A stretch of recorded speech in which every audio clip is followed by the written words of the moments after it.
Well, it looks like we finally got what we want, and that is an upgraded iPad experience to take multitasking to the next level. And it looks like Apple got tired of hearing us complain and gave us a Mac-like multitasking system that takes multitasking on the iPad to the next level and allows us iPad users to take better advantage of this incredible piece of hardware that is the iPad. So without further ado, I'm going to go ahead and give you a guide and show you how to use iPad OS 26 and its new multitasking capabilities to help you understand how to use this updated operating system. Alright, so first we're going to go ahead and talk about multitasking. So as you can see, this is not Stage Manager mode. As you can see, if I drag the window right here, nothing appears. So this is not Stage Manager. In fact, this is Windows Apps mode. So Stage Manager is not on right now, but I can turn Stage Manager on right now and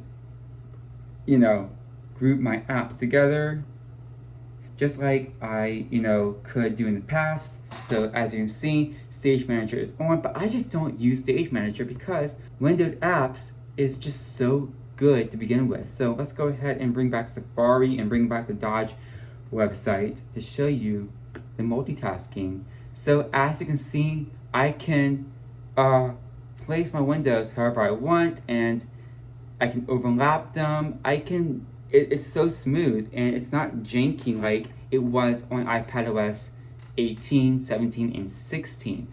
As a matter of fact, I'm going to go ahead and bring my laptop into the frame so I can show you just how computer-like this new update is. So if you can just excuse me for a second.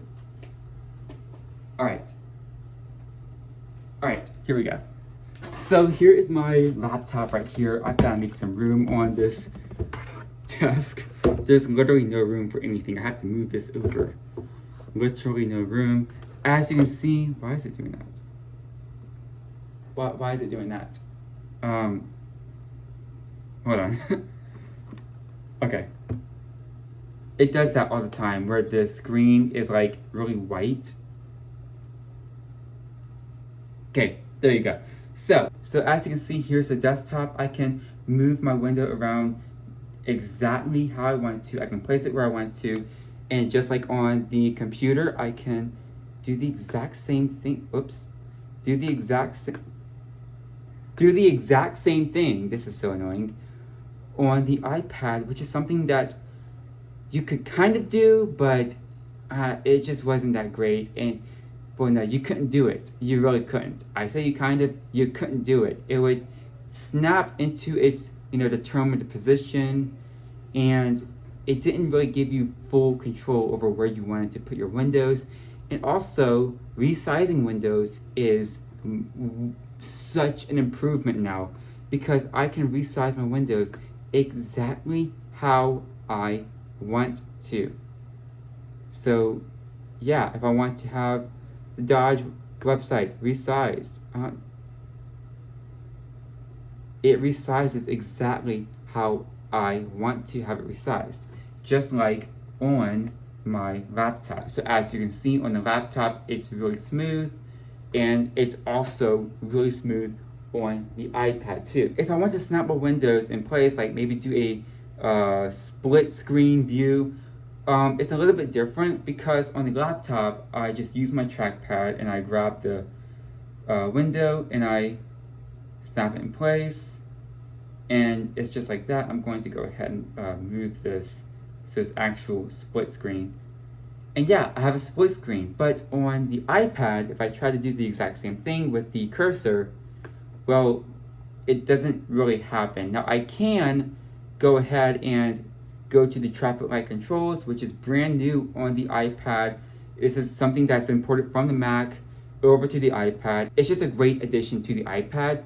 So I can hold down on the traffic light buttons, and as you can see, I have some predetermined window positions, kind of like I do on Windows 11. You see predetermined window positions exactly the same right here. So desktop feature brought over to the iPad for the very first time.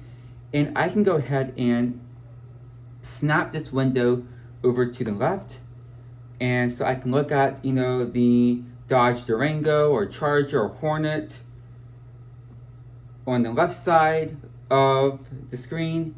And I can also watch YouTube on the right side of the screen. So if I just want to go ahead and watch a YouTube video, I really like watching this guy, by the way. He's really good. I can do that. And I can resize them however I want. So I can resize the windows again however I want, which was not what I could do in previous versions of iPad OS, especially not when using Stage Manager. It was just janky, jerky, and just not that great. I forgot to talk about this. I just caught this when editing the video. So if I'm just using the touchscreen, and I can do this whenever I'm connected to the Magic Keyboard, what I can do is I can drag with my finger and swipe all the way to the left or right, and it will snap in place.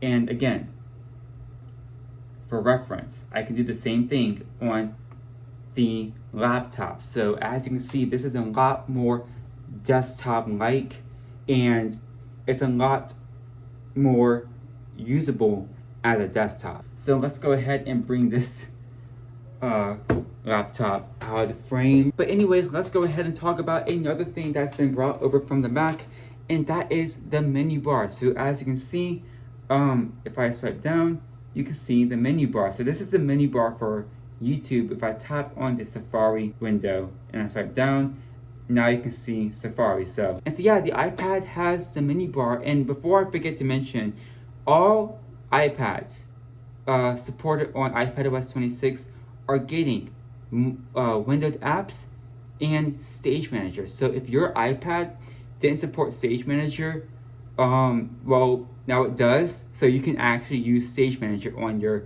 10th gen or A16 iPad for the very first time. But yeah, the iPad is now getting the menu bar, which is a nice addition, because say if I'm in an app like Pages, right? And I want to type a document, and I can use the menu bar, right, to change, fonts. So if I want to go to format, I want to go to font, I want everything to be bold, I can do that. If I want everything to be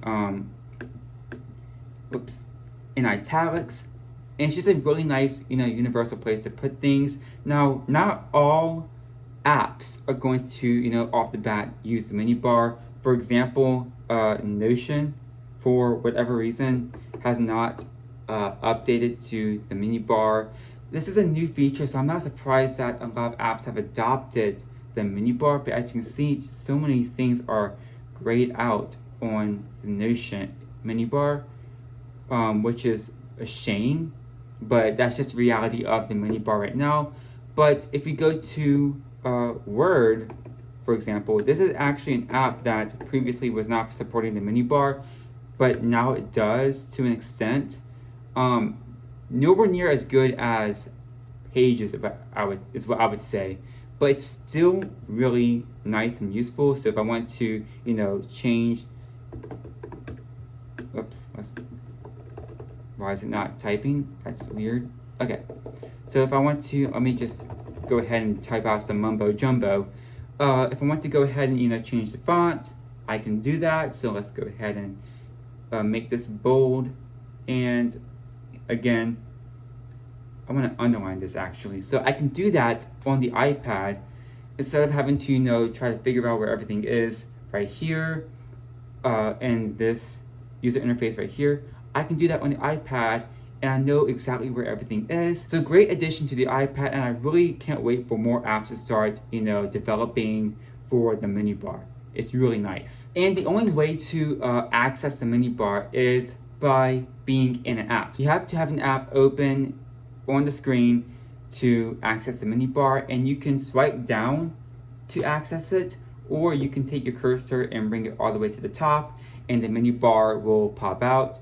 But yeah, if I try to do that same thing on the home screen with no apps on the home screen open, I can't see the menu bar. And also the cursor got a redesign. So instead of having a blob that would snap onto elements of the operating system and, was also like really jerky and just not that nice to use, we actually have a really good cursor now. So as you can see, it's actually an arrow. If I can just zoom in right here so you can see, yeah, it's an arrow. And it's more precise, so it doesn't actually snap onto things.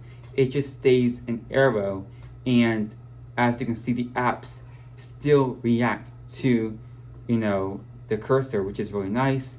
And also, as you can see, when I shake the mouse, the cursor expands. So that's a really nice feature that's been brought over from the Mac, and it's really useful for people who use an external monitor with their iPads. Having such a big screen can make it really easy for your mouse to get lost. So having, the ability to, expand your mouse is really nice and useful. Alright, so now let's talk about the Files app, because the Files app did get some improvements. So for example, if I right click, or if I do a 2-finger tap on my trackpad, and I go to Customize Folder and Tags, I can actually add an icon to my folder. So as you can see, I have I don't know what that is, but I can add a bike icon, and I can also add an emoji. So if I want to add an alien emoji to this folder, I can do that, and I can make it look really fun. But also what I can do is this. I can go ahead and click Add To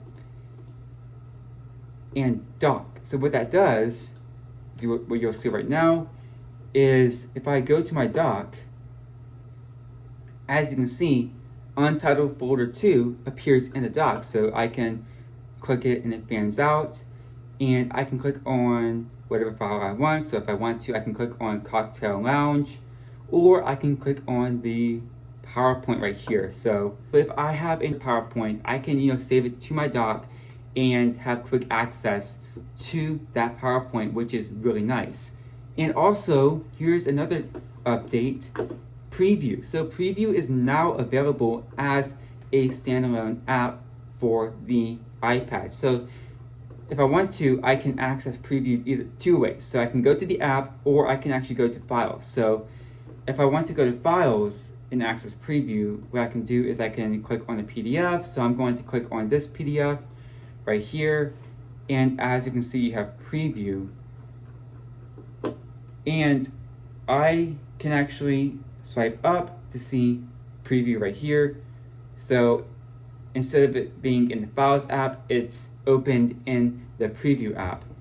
And also, let's go ahead and go to the dedicated app, because there's some really good features in the new Preview app. So as you can see, the same document is open, or the same PDF is open, but I can actually go ahead and scan a paper document into a PDF. So what I have to do is I click on this icon right here. I'm gonna show you right here, this icon, and I can hold my iPad up to the document.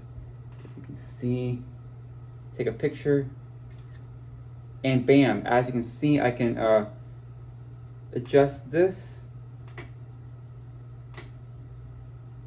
click Keep Scan, and that's how I can turn a paper file into a PDF. And because Apple gives us that out the box, I don't have to go ahead and download a third-party app, because it's already there. But anyways, I can, if I want to, mark up a PDF just like I could on, it's frozen. It just stopped working. Let's preview. Okay. This is a beta software, by the way, so things might not work as expected. So if I want to go ahead and, mark it up like I could on, the previous version of iPadOS, I could do that. So I can highlight, or I could, circle something, and it's nice and convenient. But I just like that it gives us a proper, dedicated way to view PDFs. Instead of having to, go to files and dig through files, I can actually view my PDFs in a dedicated PDF app. So if you use your iPad to do, podcasts or do like audio recordings. There's some really cool audio features built into the iPad that will make your experience a lot better. So I'm going to go to Dolby On to actually show you this. So if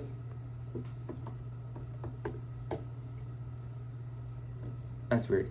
So as you can see, I'm in the app, and I'm going to go ahead and go to Control Center. So I'm going to swipe down, and I'm going to click on this orange button right here that says Dolby On. That's the name of my app. Of course, depending on what app you're using, it's going to say something different. Like if you're using voice memos, it'll say voice memos. But I'm going to click on that because it'll give me some audio controls. So we have automatic, standard, and voice isolation. I'm going to choose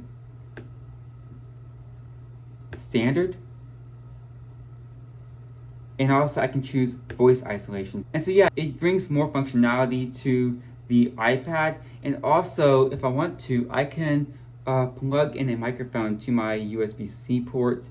And in that same menu, I can actually select an audio input device, which is really nice. So I don't have to use the built-in speakers on the iPad. If I want to have like a microphone, I can use it and connect it to my iPad, which makes it more computer-like. Now, one of the reasons why you buy into the Apple ecosystem is because of continuity. And continuity on the iPad just got a lot better because now we have the phone app, which allows me to, as long as I have my iPhone with me, it allows me to start a phone call from my iPad. So it's a really nice feature to use on the iPad, and it's going to be really useful using this, for school. And if I want to make a phone call and I'm working on my iPad, I don't have to take the iPhone out because the iPad is already out and I can just make a phone call from there. And now I cannot talk about this new update without talking about liquid glass. That's what's been making the headlines for better or for worse. Some people love it and some people absolutely hate it. And liquid glass has been, it used to be like really extreme, like really glassy, but they've actually toned it down some. But with the first public beta and the developer beta 4, they actually added back in some liquid glass because in developer beta 3, they actually took away some liquid glass because of readability concerns, but they brought it back. So as you can see, if I pull down to reveal my notifications, you can see the elements kind of refract to give it a glass-like effect, and it's really cool. And you can see that in other apps. Like if I go to the App Store, for example, sometimes this is like really fun to play with, and you can see how the light refracts around the elements, making it look really pretty and really cool. Let me know what you think about iPadOS 26. Are you using it right now? How do you use it? Are you multitasking like a lot on iPadOS 26? Let me know. And for more tech content, subscribe to this channel, and I will see you guys in the next one.